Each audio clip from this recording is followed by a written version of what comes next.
आत्मने नमः। गुरुभ्यो नमः। ओम मातृशक्ति सतो सत्यम तमसो मा ज्योतिर्गमः मृत्युर्भवत्यचम्।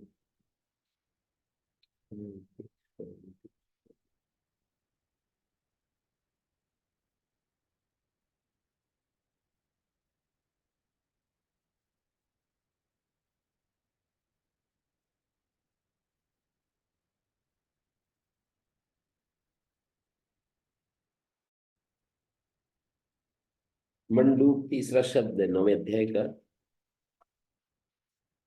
प्रथम पाद।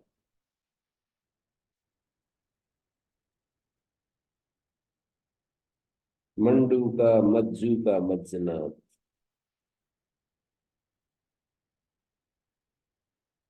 मदनेर्वा मूर्तिकर्मणा मंदतेर्वा तृप्तिकर्मणा। मदतेर्वा मूर्तिकर्म।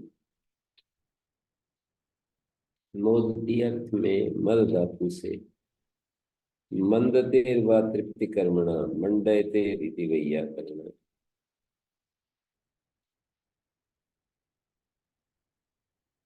मंडये मंड एषाम ओक इति वा।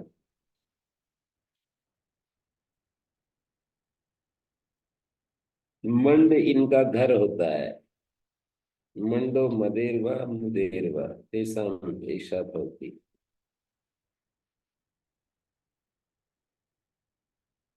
मंडूक जो है वो देवता है इस मंत्र का।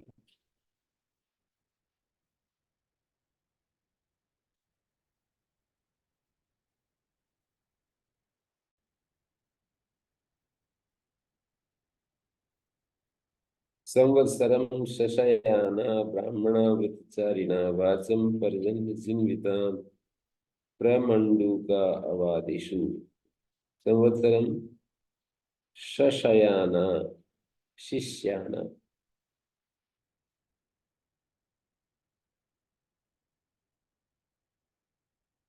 सिंह धातु का शिष्याना रूप बनता है। सिंह सिंह दुर्वचन अभ्यास में रस और दूसरे शी को एरने का संयोग शिष्याना। ब्राह्मणा व्रतचारिणो अनु अब्रुवाण।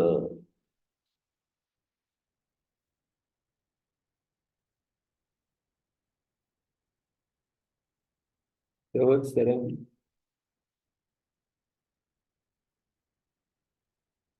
शिष्याना ब्राह्मणा व्रतचारिणा। व्रतचारिणा का अर्थ कर दिया अब्रुवाण। अभी वो कुमार थे शायद ब्राह्मणा ही व्रतचारिणा ऐसा भी किया जा सकता है। ब्राह्मणा ही व्रतचारिणा।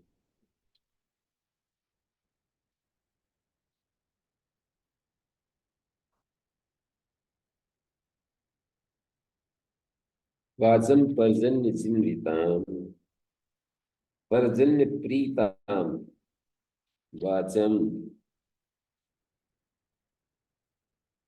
प्रमंडूका अवादिशु। प्र जो है अवादिशु जुड़ जाएगा प्रावादिशु मंडूका।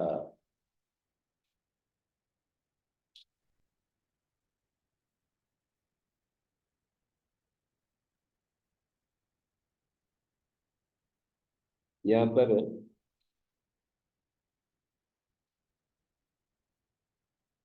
मंडूक शब्द में जल में निमग्न मंडूका मज्जूका तुमस जो शब्द हो मज्जनात्। मंडूक जल में निमज्जति बोलते हैं ना, निमग्न रहता है। मज्जूक मंडूक ये प्रसन्न रहने वाला है। मधु मद मदी अर्से धातु से मद तेल व बोधि करना प्रसन्न रहने वाला। मंद तेल व तृप्ति कर्मण। मंडूक तृप्त रहता है मदी तृप्त धातु से मदि हर्षे मदि तृप्तम मणि भूषायम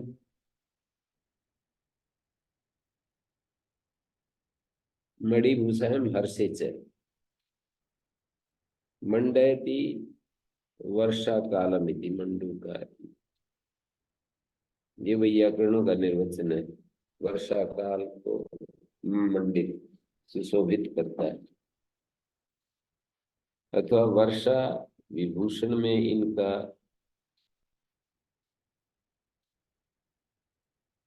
निवास है। वर्षा मंडय सन होगा।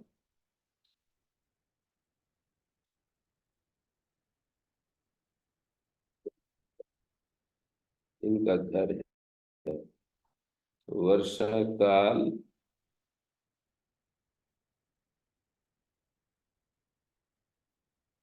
मंड ऐसा होगा। वर्षा में इनका घर है। वर्षा भूषण वर्षा रूप जो विभूषण है उसमें इनका घर है। मंडे ऐसा होगा। या मंडे सप्तमी रहेगा जब मंडे ऐसा होगा। वर्षा विभूषण में इनका घर है। मंडो मदेरवा मुदेरवा।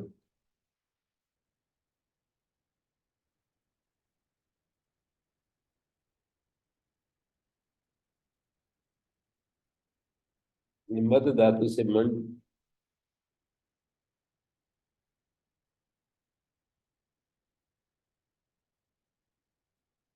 मंड का जल तो हो सकता है। वैसे दुर्गाचार्य जी ने मंड का जल किया है।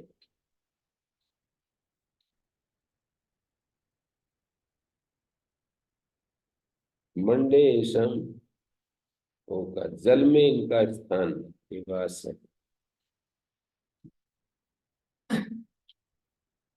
संवत्सरम सशयाना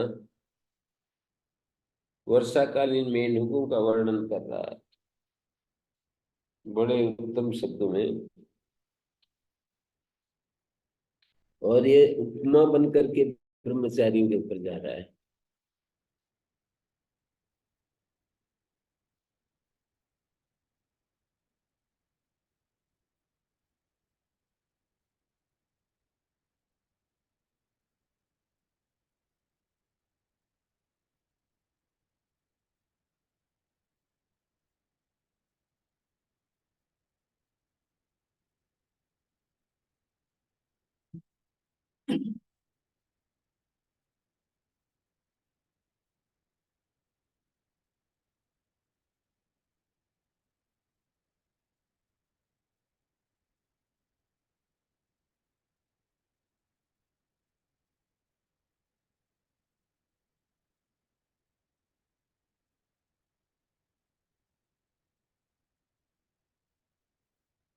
संवत्सरम शशयाना उपमा बन करके कुछ कुछ शिक्षाएं दी गई है। वर्षा ऋतु का चित्र प्राकृत सौंदर्य चित्रण के साथ उपमाओं के द्वारा आध्यात्मिक शिक्षाएं भी दी गई। संवत्सरम शिष्याना यानी वर्षा भर निरंतर सोते हुए अर्थात कहीं छुपकर पड़े हुए ब्राह्मणा व्रतचारिण बोलने वाले होकर भी मौन व्रतधारी ब्राह्मणा व्रतचारिण अब्रुवाणा व्रतचारिणा का अर्थ कर दिया मौन रहते हुए अब्रुवाणा या सुने। मंडू का मेंढक पर्जन्य जीविता भाषण मेघ से संतुष्ट की गई पर पर्जन्य प्रीताम वाचन प्रावादिश बड़े उच्च स्वर से उच्चारण करते हैं। अथवा दूसरा किया मंडू का व्रतचारी ना ब्राह्मणा जैसे प्रसन्न वदन व्रतचारी ब्रह्मचारी प्रसन्न वदन मंडूका व्रतचारिणा ब्राह्मण संवत्सरम शिष्याना वर्ष भर निरंतर आराम करते थे। संवत्सरम शिष्याना पर्जन्य जनिता वाचन मेघ से तृप्त की विवेद वाणी का बड़े उच्च स्वर से उच्चारण करते हैं। उसी प्रकार ये बोलने वाले होकर भी मौन व्रतधारी मेंढक साल भर निरंतर मेघ से संतुष्ट की वाणी का उच्चारण करते हैं। लुप्तोपमा बोलते हैं ना, ईव कालो मंत्र के दो अर्थ ये हैं। मेंढक वर्ष भर चुपचाप पड़े रहते हैं और वर्षा काल आने पर उनका शब्द निकलते हैं। अनेक प्रकार के गानों से गान करते हैं। उसी प्रकार ब्रह्मचारी लोग भी वर्ष भर तो वेद वेदांत का अध्ययन करते हैं और वर्षा ऋतु के आने पर वेदों का सुस्वर गान करते हैं।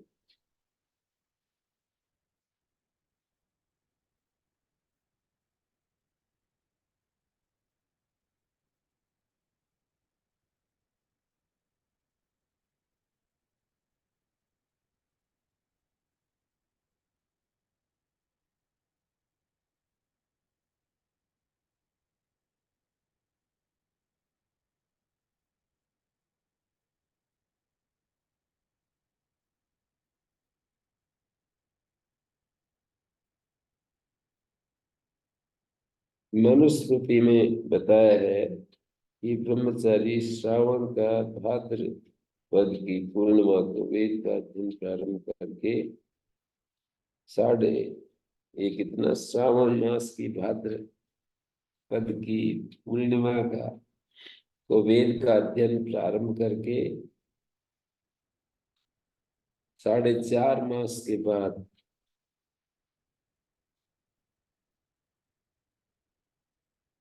फिर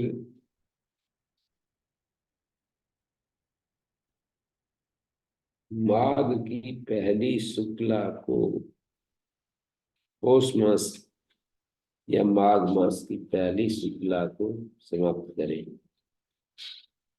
प्रत्येक शुक्ल पक्ष में वेद पढ़ा करें और कृष्ण पक्ष में वेदांत। तो इस तरह से व्यवस्था थी प्राचीन। शुक्ल पक्ष में वेद पढ़ते और कृष्ण पक्ष में वेदांत। इन दो मंत्रों के विभाग को दर्शाकर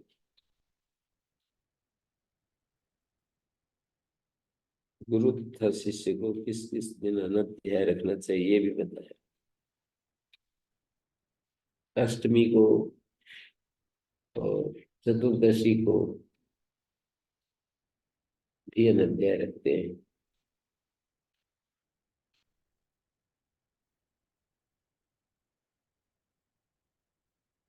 सफाई सुथरी करते हुए आश्रम की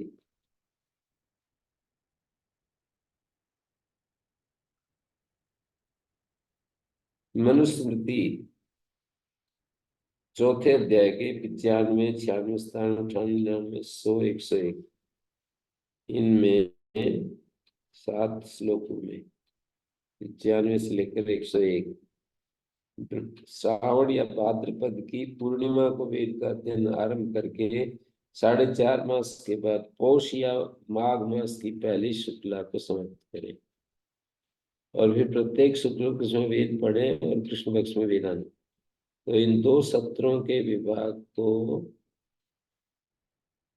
दर्शाकर फिर 101वां जो श्लोक है चौथे अध्याय का कि गुरु शिष्य को किस किस दिन अध्याय रखना चाहिए। वेदाध्ययन के समय प्रथम सत्र का प्रतिपादन वेद मंत्र कर रहा है।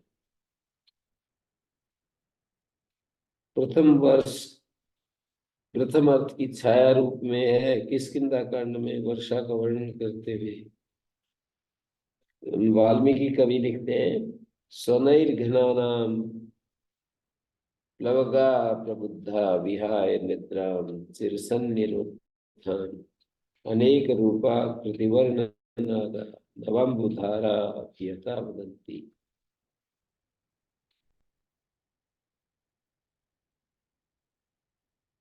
उन्होंने भी कहा, तुलसीदास ने, दादुर धुनी चहु दिशा सुनारी, मेंढकों की चारों तरफ दिशा सुहा सु, सुहाई, वेद पढ़ई जनु वटु समुदाई। जैसे कोई वेद पढ़ रहे हैं ब्रह्मचारी।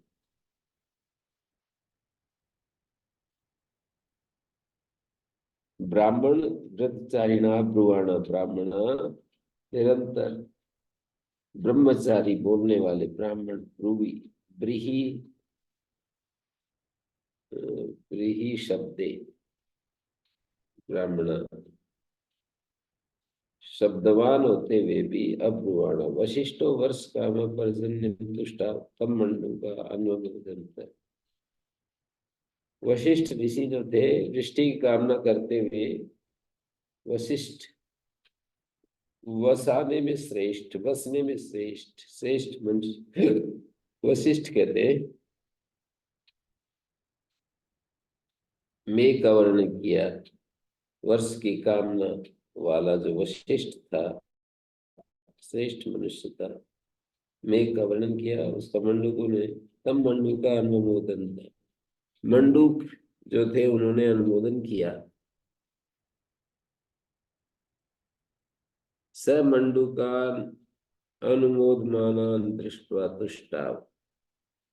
मंडूक जब उसका अनुमोदन कर रहे थे तो उसने प्रशंसा की। तदा विवादिनी इशारिक भवती उपप्रवद मंडूकी वर्षमावदता दुरी मध्ये हृदस्य प्लवस्य विगृह्य चतुरापद।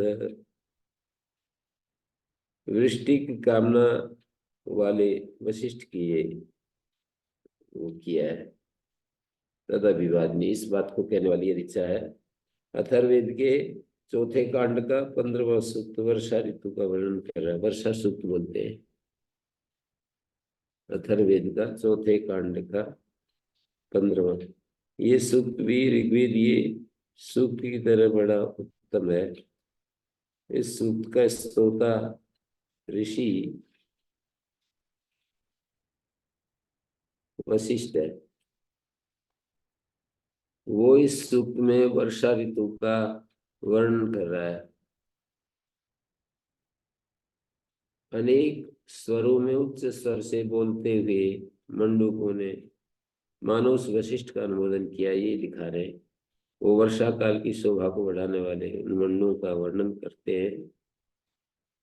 तादुरी, हे तैरने वाली मंडूक जाति तादुरी, तर त्रिप्लवन संतरण, जैसे ज्ञान हृदय में तैरने वाली प्रफुल्ल वदना प्रजा, ज्ञान रूपी तालाब में तैरने वाली प्रफुल्ल वदना प्रजा सर्वांग रूप में वर्षम, वर्षा को, उत्तम काल को बतलाने वाली होती है। वर्षम आवद तादुरी, तादुरी मंडूक जाति को कह रहे हैं। जैसे ये तैरने वाली मंडूक जाति संबोधन, जैसे ज्ञान हृदय में तैरने वाली प्रफुल्ल वदना प्रजा सर्वांग रूप में उपप्रवद मंडूकी तादुरी, मंडूकी भी संबोधन है तादुरी जाति के लिए। वर्षम आवद मध्य हृदय प्लवस्य,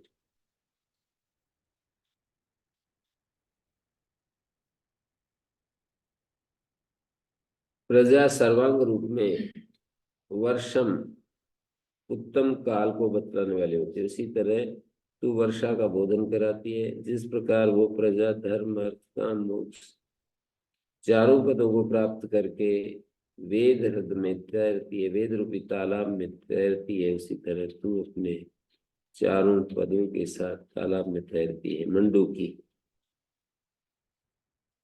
विक्रिय चतुरापदा, चारों पैरों को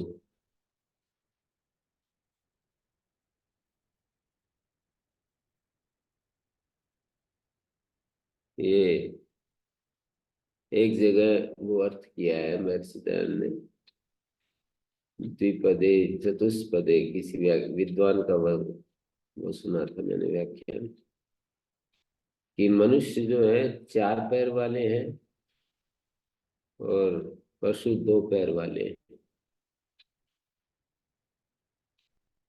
ये मंत्र बोलते हैं ना, अन्नपते अन्नस्य नो देहि अन्वीवस्य सुस्मिना प्रप्रदातारं तारिष ऊर्जन नो देहि द्विपदे चतुष्पदे। दो पैर वालों के लिए ऊर्जा दो, चार पैर वालों के लिए ऊर्जा। पशु दो पैर वाले हैं, मनुष्य चार पैर वाले हैं। धर्म अर्थ काम मोक्ष ये चार पैर, और अर्थ और काम दो पैर। पशु जो है अर्थ और काम वाले हैं, और ये धर्म अर्थ काम मोक्ष। तो यहाँ पर भी विगृह्य चतुरा पद है। उपमा में तो ऊँट के चार पैरों को उठाकर तालाब में हृदय मध्य प्लवस्व तैर।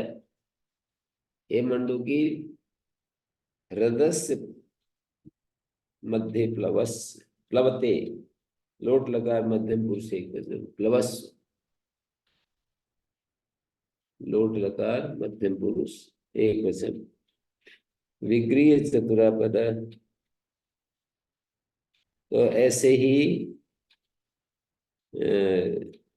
ज्ञान वेद रूपी समुद्र में तैरने वाले हे ब्राह्मण जाति, तुम अपने चार पैरों को फैला करके इसमें तैरो, वेद समुद्र में तैरो। धर्म अर्थ का मोक्ष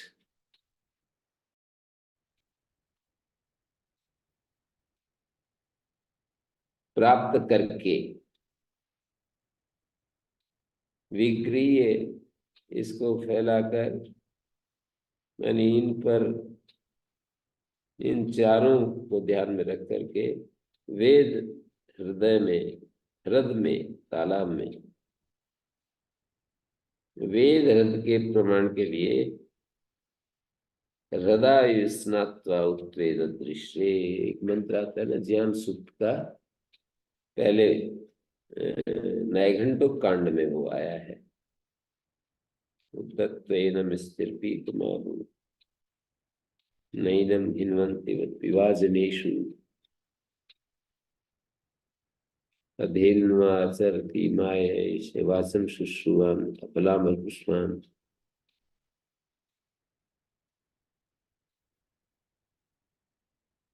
वहां पर एक मंत्र आया है जिसमें मंत्र ध्यान सूक्त है, मंत्र शायद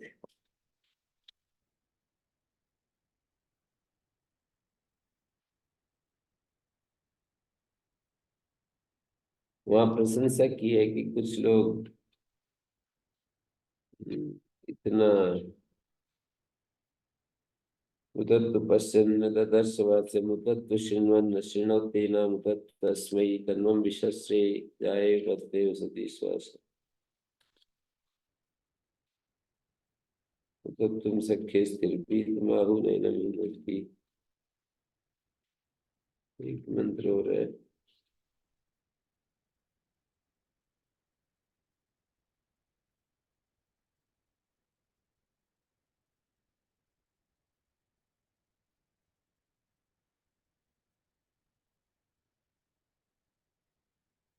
कुछ लोग इतना ज्ञान समुद्र में, जैसे घुटनों तक पानी होता है, उसमें खड़े हैं।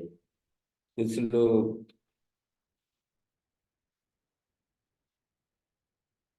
मुख तक पानी आता है, कुछ हृदय दृश्य स्नात्वा, स्नानार्ह जैसे कोई तालाब होता है ना, उसमें डूबे हुए, वो ऊपर से लबालब पानी भरा हुआ होता है और उसमें वो स्नान कर रहे हैं। ऐसा एक मंत्र था।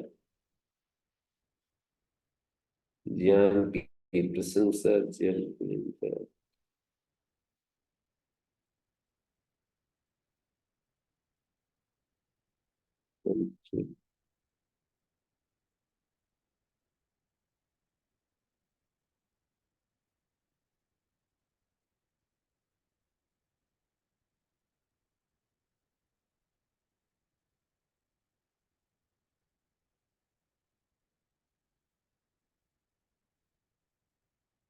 हृदयुक्ते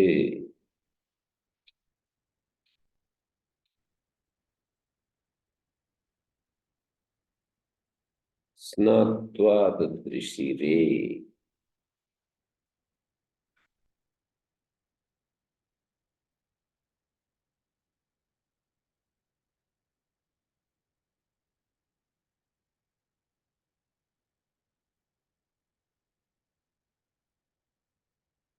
विजाङ्गोषमास्ते पुष्पान् गायत्रन्तो वदति च वेद।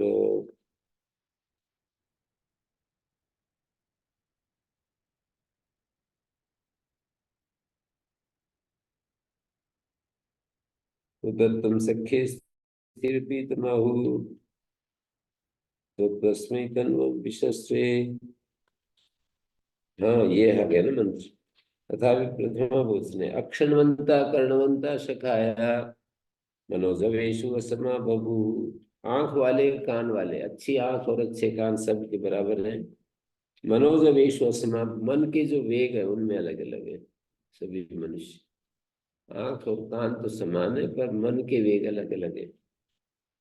अतः आदग्नास उपकक्षा स उत्ते हृदय स्नात्वा उत्ते तदृश्रे। स्नानार्थ तालाब में डूबे हुए कुछ तो, कोई का कक्ष तक पानी आता है, कोई आदग्नास उपकक्षा स आश्चदग्न, मुख तक पानी आ रहा है गिनी के।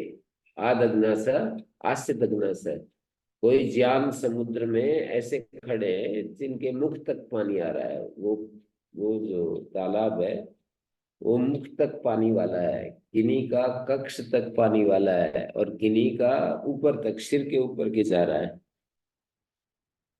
हृदय स्नात्वा, स्नान करने योग्य जो तालाब है ना उसमें डूबे हुए दिखाई देते हैं। तदृश्य प्रश्न स्नानार्ह हृदय ददृश्य दिखाई देते हैं। प्रश्न प्रश्नेय, यहाँ स्नात्वा का अर्थ है कृत्यार्थे तवई केन केन यत्वना, त्वन प्रत्यय हो रहा है स्ना धातु से। उत्वे तीसरे, स्नात्वा स्नान योग्य प्रभु जल से भरे हुए तालाब की तरह दिख रहे हैं। बुद्धि की शक्तियां, मन के वेग अलग अलग हैं। समान आंख और कान वाले एक श्रेणी के विद्यार्थी ज्ञान प्राप्ति में विषम हो जाते हैं। महाभाष्यकार जगह जगह होते हैं। समान भी हमानानां चाधियानानां केचिदर्थ युज्यन्ते अपरेण तत्र किं कर्तुं शक्यम अस्माभिः स्वाभाविकमेतत्। तो ऐसे ही आदग्न स कक्षा स उत्वे हृदय विस्नात्वा उत्वेद दृश्य। आदग्न स उपकक्षा स उत्वे हृदय विस्नात्वा उत्वेद दृश्य। त्वे मानी एक, कुछ,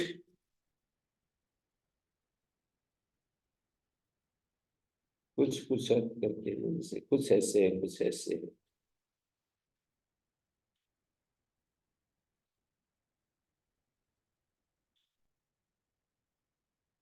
कुछ एक ऐसे बोलते हैं। तो वेद को रथ की उपमा उस मंत्र में दी है। अक्षणवंता कर्णवंता शिखाया मनोज विश्वस्मा बभू आदग्नासु कक्षा से उत्ते हृदय स्नात्वा हृदय हृदय स्नात्वा उत्ते ददृश्रे। हृदय उत्वा स्नात्वा ददृश्रे।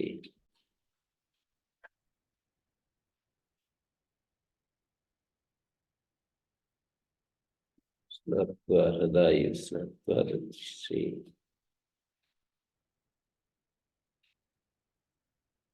जो त्वे शब्द है ना उसको पकड़ करके दिखाया। त्वे का अर्थ होता है, कई विभक्तियों में त्वे आता है।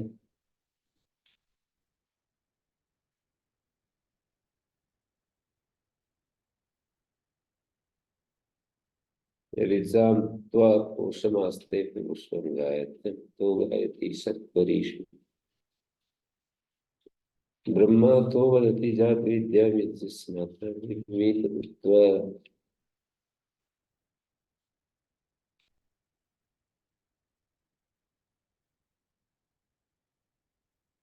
हृदय स्नात्वा उत्वेद दृष्टे स्नानार हृदय।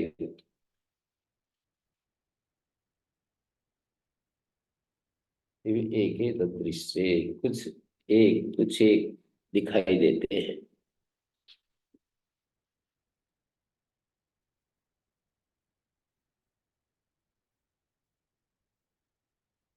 तो संवत्सरम शिष्याना, ये जो है तालाब, तो इसको हृद को वेद हृद, वेद समुद्र के मध्य में तैरो विक्रिय चतुरापद।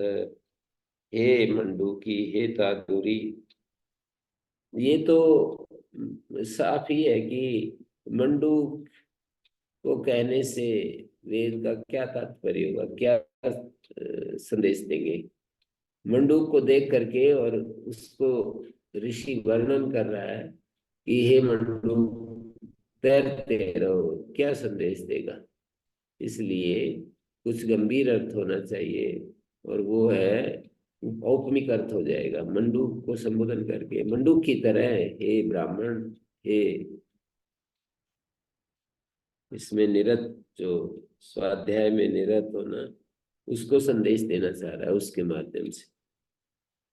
उपप्रवद मंडूकी वर्षम आवरता दूरी, जैसे वर्षा काल में ये बोलता है ना, ऐसे ही तुम भी विक्रिय चतुरापद है। वर्षम आवद,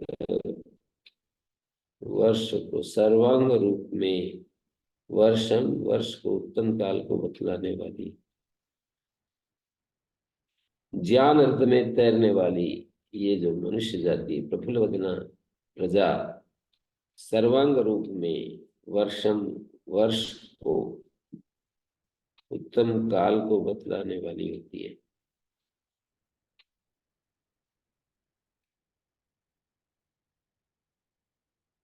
अक्षाह आ गया देवता, मंडूक देवता,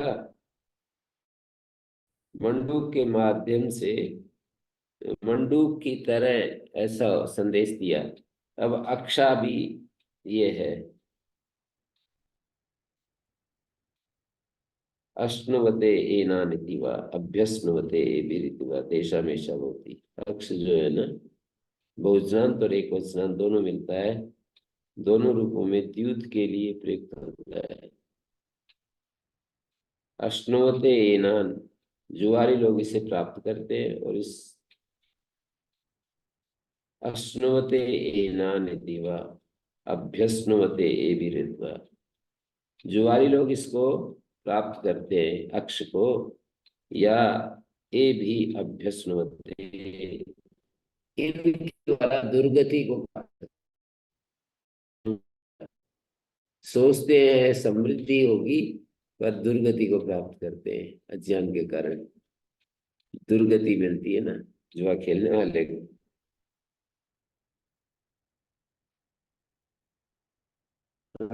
ये बात दृष्टि, अल्प परिश्रम से अधिक पाने की जो इच्छा है ना वेद में, उसको मना करना चाहते हैं, इसलिए अक्ष की सूक्त भी बोला है।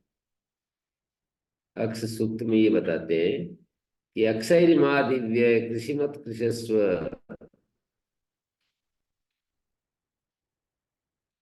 ये कहा है अक्ष, अक्ष से मत खेल, कृषि कर ले, कृषि मत कृषस्व। थोड़ा भी जो मिले उसी से प्रसन्न होते हुए जीवन बिता, ऐसे उपदेश दिया है।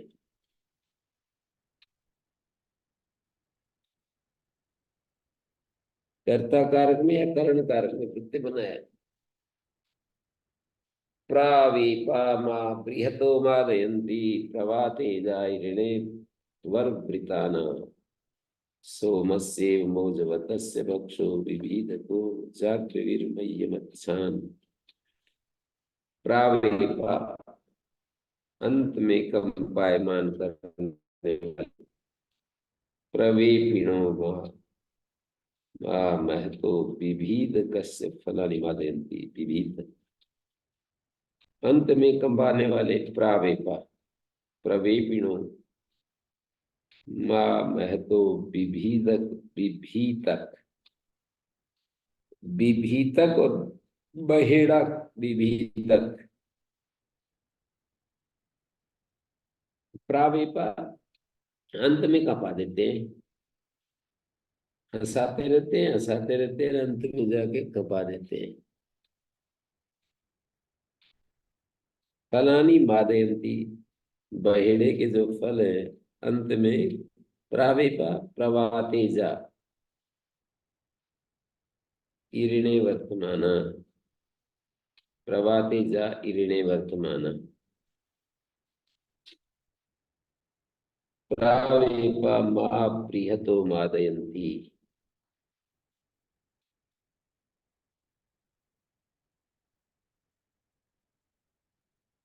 चतुष्पथ में कुत्सित कर्म करने वाले।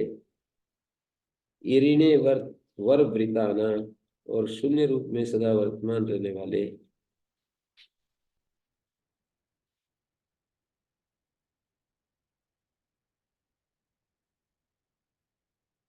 महाशक्तिशाली जुए के फल। प्रियता,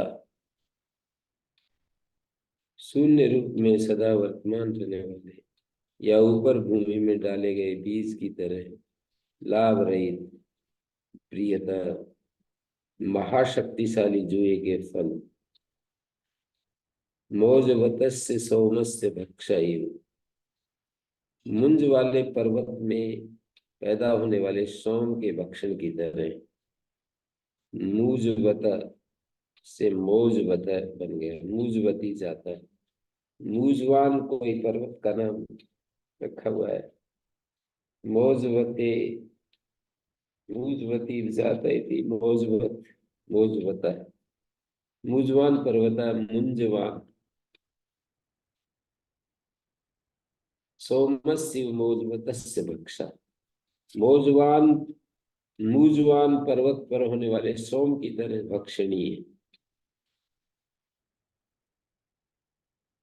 ईरिणे वर्वृताना, ईरिणम निर्ऋणम, ऋणातेरपारणम भवति, अपरतास्मादौषधया इति।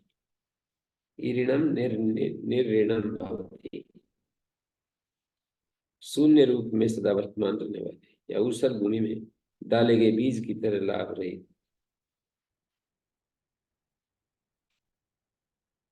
ऋणातेरपारणम भवति, जुए का रोमांचकारी चित्र खींचा है इसमें। और देखिए, किसी चीज का वर्णन, स्तुति, यानी जो चीज जैसी है उसका वर्णन करना, गुण वर्णन करना स्तुति है। तो अक्ष की स्तुति करते हुए, स्तुति का मतलब उसका लाभ बता रहे, ऐसा नहीं, उसके गुण वर्णन करते हुए दो प्रयोजन होते हैं किसी चीज की स्तुति करने के। गुण वर्णन, गुण कीर्तन के दो प्रयोजन होते हैं, या तो हम वहां से हट जाए या उसमें लग जाए। स्तुति का रूढ़ अर्थ हो गया लाभ बताना, कि ये तुम्हें मिलेगा, ये तुम्हें मिलेगा। तो एक प्रकार से लाभ, मैं भी कई बार ऐसे बोल दूं कि भाई किया हुआ व्यर्थ नहीं जाता, अच्छा करेंगे तो अच्छा मिलेगा, और खराब करेंगे तो वो भी अच्छा सा प्रसाद देगा। किया हुआ व्यर्थ नहीं जाता। तो इसी तरह से स्तुति को भी ले सकते हैं कि भाई स्तुति करते हुए वो बताते हैं कि भाई अच्छी चीज है तो भर जाओगे, प्रसन्नता से भर जाओगे, और खराब चीज है तो परेशानियां ही परेशानियां मिलेंगी। तो अक्ष का कीर्तन करते हुए, अक्ष की स्तुति करते हुए, अक्ष की महिमा गाते हुए दिखा रहे हैं कि दुर्गति, परेशानी, इसके सिवा कुछ नहीं मिलेगा। अक्ष की ऐसी महिमा है कि दुर्गति ही आपको देखने को मिलेगी। तो प्रावेपा, प्रवेपिणा, ब्रियता के भाव को यास्काचार्य ने विभीदिक से फलानी अध्ययन कर लिया। विभीतक के जो फल हैं ब्रियता के भाव को ही खुलाए। ब्रियता विविधिक से फलानी मादयंती,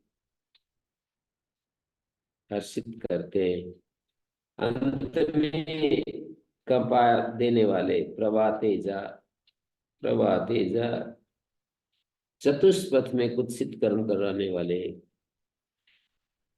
ईरिणे वर वृताना, शून्य रूप में सदा वर्तमान रहने वाले। ईरिणे वर वृताना अर्थ कर दिया। ईरिणे वर वृताना, सदा खाली रखते हैं, ऐसा नहीं कि बस कुछ जुआरी का भी अरबपति हो जाए।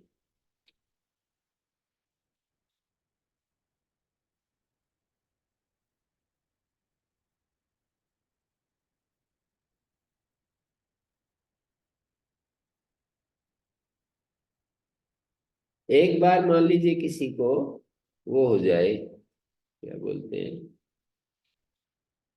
लाभ हो गया करोड़ों का जुए में, फिर ब्रेक नहीं लगा पाता है, अभी अब छोड़ो, अब मैं नहीं करूंगा। या कोई एक आधा होता है ऐसा भी कि वो करोड़ों रुपए उसको मिल गए और फिर वो ब्रेक लगा दे कि भाई ये तो चले ना जाए, अब मैं नहीं खेलूंगा। उसको आशा बन जाती है कि करोड़ों से अरबों पर पहुंच जाएगा, कितना अच्छा हो गया ना। संस्कार जो है खींच ले जाता है फिर उसको। यानी मनुष्य का स्वभाव है, जिस तरफ वो बढ़ गया तो वो संस्कार उसको खींचता रहता है, खींचता रहता है। फिर लगा देगा, फिर सारा कमाया हुआ फिर चला जाएगा, ऐसा होता है। फिर जाने के बाद फिर कोशिश करता है कि दोबारा आ जाएगा, फिर जाता रहता है, जाता रहता है, चला जाता है, बिल्कुल फिर हिम्मत ही नहीं रहती। आत्महत्या भी कर लेते थे। एक ही लड़का था ऐसे ही, आईपीएल वगैरह में, क्या पता नहीं, कोई बता रहा कि इसमें वो करता रहा, 25 लाख कर्जा हो गया और एक दिन आत्महत्या कर ली। ये है जुए का खेल।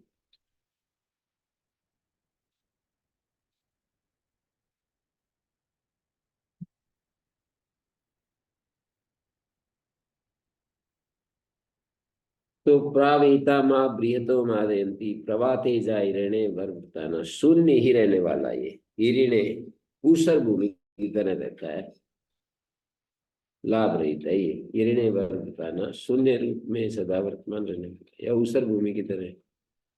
बृहता महाशक्तिशाली जुए के फल, मोजवत सोमस्य भक्षाई, मुंजवान पर्वत में पैदा होने वाले सोम के भक्षण की तरह।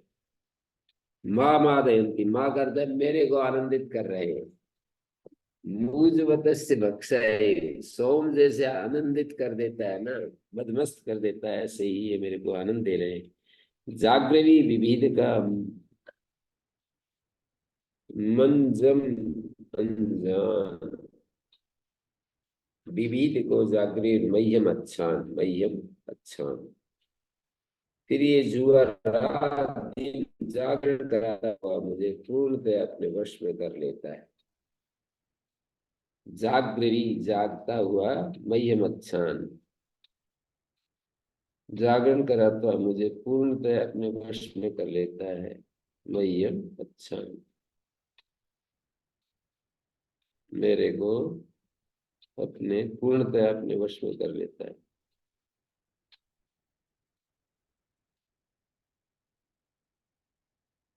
तो जुए का रोमांचकारी वर्णन है ये। सोमस्य भोजवतस्य भक्ष विभीद का, ये जुआ विभीद जुए के अक्ष के उपलक्षण है। ये जुआ जागृविर्मय्यम अच्छान, जागरण कराता हुआ पूर्णतया अपने वश में कर लेता है। तो 10वें मंडल का 34वें सूक्त में ये वर्णन है। अक्ष परि शूनस्य ऋषे एतदाश्रम वेदयन्ते, ऐसा इसके।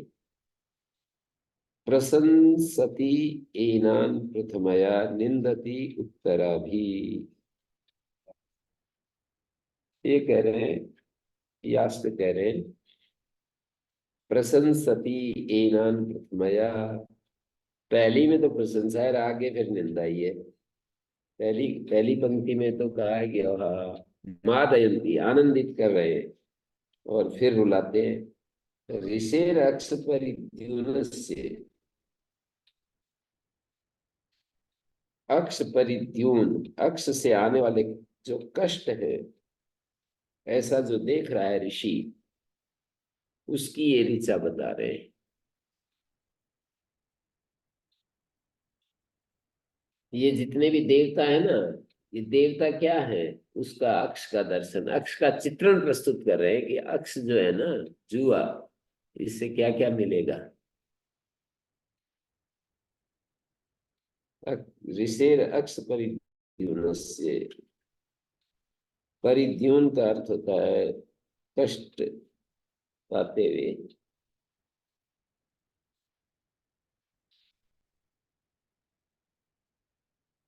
शब्द अच्छान, शब्द क्रियावाची है।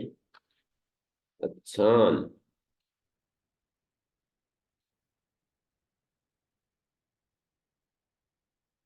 विभेदक जुआ है। ये इसका अर्थ जुआरी अपने बंधुओं से भिन्न विभिन्न हो जाता है, विभेदक। जुआरी अपने बंधुओं से भिन्न हो जाता है। इसी द्यूत सुख के पिता माता भ्रातर एनम आहुर न जानीमो नयता बद्धमेतम, ये मंत्र में आया एक जगह, वो द्यूत सूक्त में, कि पिता माता पत्नी ये सब कहने लगते हैं, हमें नहीं पता है कौन है।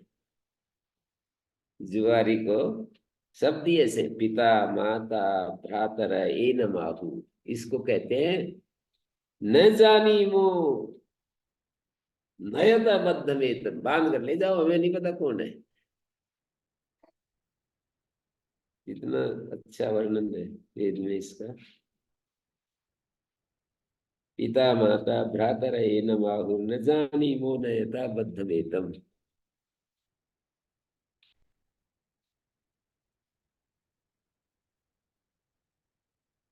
तो मूजवान मुंजवान पर्वत, मोजवता सोम बड़ा उत्तम होता है, ऐसा मंत्र से विदित हो रहा है।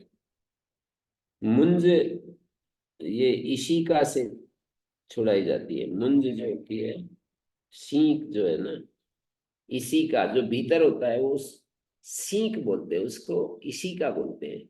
और बाहर जो ऐसे खींचते हैं, तूल भी बोलते हैं, तूड़ी का, तुड़ी, अंदर जो कठोर भाग है वो तुड़ी, और ऊपर जो ऐसे खींचते हैं उसको। आत्मा और शरीर को भी उससे उपमा दिए कठोपनिषद में। तम प्रबृहेत मुंजादि विशीकाम, जैसे मूंज से इशिका को अलग कर देते हैं, तो जो भीतर है वो इशिका है, बाहर जो लिपटी हुई है मूंज है, तो मूंज से इशिका को अलग कर देते हैं, ऐसे ही आत्मा को अलग करें। मानी ये शरीर है, ये मुंज स्थानीय है, और इसके भीतर जो आत्मा है वो इसी का स्थानीय है। तो यहाँ पर भी मुंज छुड़ाई जाती है, मुंज से निकाली जाती है इसी का, ईसगतो, इसी का दूसरा बाण भी है, ये चलाया जाता है। तो विधि विभिदक जुआ, क्योंकि खैर जुआरी अपने बंधुओं से अलग हो जाता है। अच्छान, अच्छत, अच्छत, अच्छान जो है मंत्र में जो आया ना, जागृविर्मय्यम अच्छान, जागने वाले मेरे लिए इसने जागृवीर मय्यम अच्छान, अच्छान अचत छदत, मतलब वश में कर लिया, इसको छा गया है मेरे ऊपर, ये जुआ छा गया है।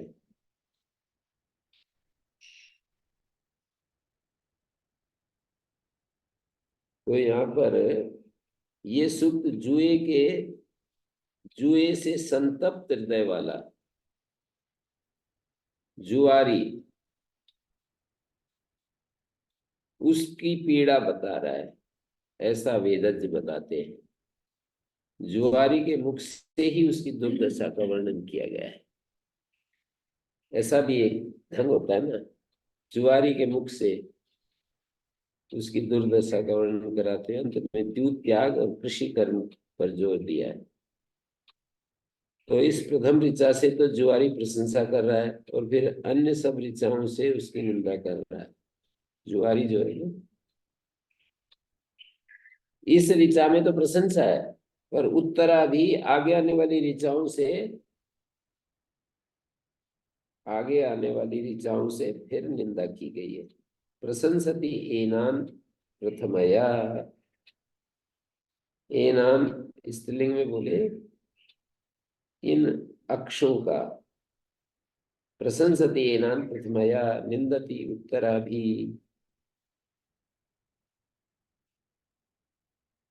जागृवीर जागरणात् मह्यम अच्छान अच्छच्छदत, ये ये छद धातु का निजंत से लुंग लकार, अच्छच्छदत। छद छद दुर्वचन हो गया, अभ्यास कार्य छह को चय हो गया, अच्छच्छदत। जुआ खेलने पर जब मुझे संपत्ति का लाभ होता है तब मेरे आनंद का पारावार नहीं होता।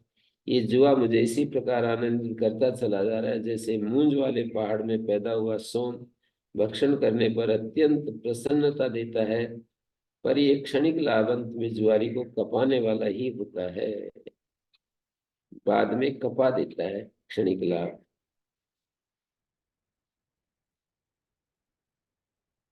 ये लाभ अंत में नष्ट हो जाता है। और जिस प्रकार ऊसर भूमि में डाला हुआ बीज फलदायक नहीं होता, उसी प्रकार ये लाभ जुआरी को कोई आराम नहीं देता। हर चीज में ऐसे ही हो जाता है। कहते हैं कि किसी ने कहा कि जैसे मोदी जी प्रधानमंत्री बन जाए अभी, और प्रधान मतलब जीत जाए, प्रधानमंत्री की शपथ बना ले और कहे भाई मेरा तो बस काम हो गया, बस इतना ही था, मैं अब आगे जो है ना,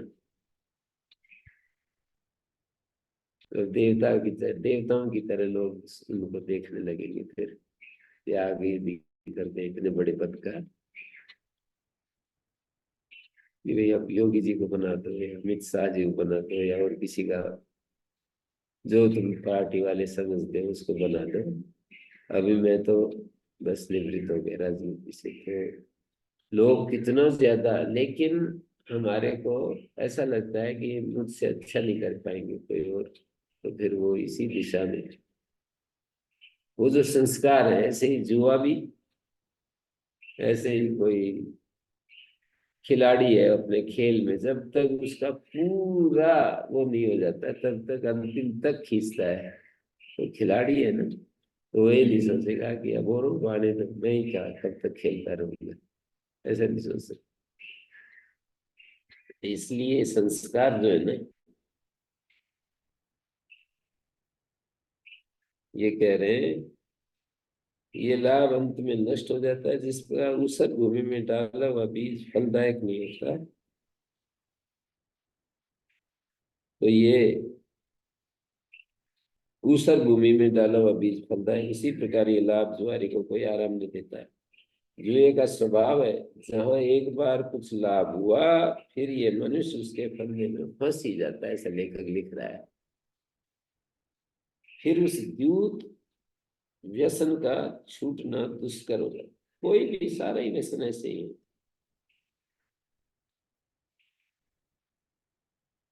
ईरिणे का अर्थ कर दिया निर्ऋणम, ऋणातेर अपारणम भवति अपरता अस्मात् औषधय दिवा, इससे औषधियां निकाली जाती हैं। प्रवाते जा ईरिणे वर्तमान, ईरिणम निर्ऋणम भवति, शून्य रूप में सदा वर्तमान रहने वाला।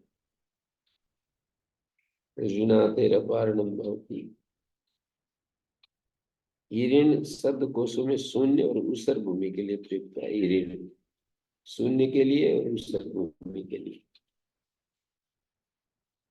तो यास्क इसका निर्वचन निर्ऋण कहते हैं। निर्ऋण मानी अपहरण, अपगत ऋण, उपसर्ग के नकार का लोप। इस कर्तारम निष्कर्तारम, निर्ऋण में न का लोप हो गया। ऋण ऊसर भूमि से औषधियां हट जाती हैं। ओम शांति शांति शांति ही। ओम